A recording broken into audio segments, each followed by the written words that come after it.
30। হ্যাঁ, আরো আরো, তাড়াতাড়ি তাড়াতাড়ি। বুক ডাউনের পর আবার ডাম্বেল উঠাই তুই। হালাই আমগো এই গরমের ভিতরে জিম করাইতাছে, পুষ্টিকর খাবার দেওয়ার নাম নাই, প্রোটিন পাউডার খাওয়াইয়া কি কষ্টটাই না করাইতাছে। এই কি বিড়বিড় করো, ভালো করে বুক ডাউন দাও। কুরবানির ঈদ আইসা গেছে, এখনো শরীরে কুস্তর খবর নাই। এই বডি নিয়ে হাটে গেলে কাস্টমাররা দাম কইব। দাও দাও দাও, বুক ডাউন দাও। ওই গোস্ত পাইবা কই? হারা বছর খাওয়াইছো তো খালি শুকনা খের খাইয়া পাইছা, সেটাই তো বেশি। ঘাসের খবর নাই, ভুসির খবর নাই। ঠিক কইছেন ভাই, শুকনা খের খাইয়া আমার তো কষা হইয়া গেছে। আমারে কি তোমরা বলদ খামারি পাইছো যে সারা বছর ঘাস ভুসি খাওয়ায় খাওয়ায় নিজের পকেট ফাঁকা করবো, আবার বিক্রি করবার যেও কুইতা কুইতা লাভ করবো? আমি না মানব সেবা না গরু সেবা করতে আহি নাই, লাভ করতে আইছি। না বেশি সময় নাই, এই যে নাও সারা বছর ঘাস ভুসির পাওয়ার, একবারে নাও। চিরে মশাই কামড়তেছে রে, বড় মশা। ভাই এটা মশা না, এটা হলো গরু মোটা বানানোর ইনজেকশন।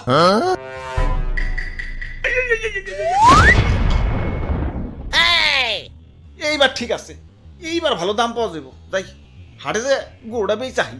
ওরে বাপুরে, ইয়া সাতা কই তো ইয়া মেম্বার আমি না তুমি? সরি মেম্বার সাহেব। আমি হইলাম এই এলাকার একজন গণ্যমান্য ব্যক্তি, মান সম্মান ধরে রাখার জন্য ইয়া নিয়ত করছি এবার সবচেয়ে দামি গরুটাই কুরবানি দিব। ইয়া টাকা পয়সা কিছু না, ইয়া মান সম্মানটাই হলো বড়। আরে সবচেয়ে মন মরে রয়েছ খেলা, এমন মন মরে থাকলে কাস্টমার আইব। জাবর কাটো জাবর কাটো, পেটে কিছু থাকলে তো জাবর কাটো। ফুলাইছো তো ইনজেকশন দিয়ে, এখন ইনজেকশন মুখে না চাবাম না। এই যে নাও সেন্টার ফুট, নাও জাবর কাটো। ওরে বাপুরে, ইয়া গরু তো ভালোই মোটা তাজা হইছে। ইনজেকশন দিছো নাকি? আরে কি যে কোন, গরু তো আমার ফলমূল ছাড়া কিছু খাই না।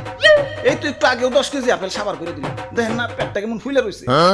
হালার খামারি, ইনজেকশন দিয়ে ফুলিয়ে এখন কইতাছো 10 কেজি আপেল খেয়ে পেট ফুলাইছে। কি বিশ্বাস হইতেছে না? দেখেন গরুর মুখ দিয়ে এখনো ফল ফ্রুটের গন্ধ পাইবেন। ওরে শয়তান, তাইলে সেন্টার ফুডে লেগে দিছো। যা সেন্টার ফুডে খাম না। থু। তা গরুর দাদা দাম কত?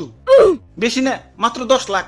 বাপরে, এত দাম? গরুর দামই তো চাইলাম না, সারা বছর গরুর যে আপেল কমলা খাওয়াইছি ওটির দাম চাইলাম মাত্র। এখন দাম বেশি হইলে ওইটা নেন। না না, আমি হইলাম মেম্বার সাহেব, এই এলাকায় আমার একটা ওয়েট আছে। এই সুখ না গরু নিলে এলাকায় আমার মান সম্মান থাকবো, আমার ওইটাই লাগবো। এই যে নাও টাকা দিয়াও, গরু আমাকে দিয়া দেও। এই ভাই দেন, হাসিলের টাকাটা দেন। ওরে বাপুর, ইয়ে গরু কিনা পকেট ফাঁকা হয়ে গেছে, পকেটে আর কোনো ক্যাশ কুশ নাই। ক্যাশ না থাকলে বিকাশে দেন। আরে ইয়ে বিকাশেও তো টাকা নাই, কার্ডে আছে, কার্ড নিবে। ধরুন আমার কি এটিএম বুথ পাইছেন নাকি? ইয়া পাইলে আর দিমু কেমনে? ইয়া ভাই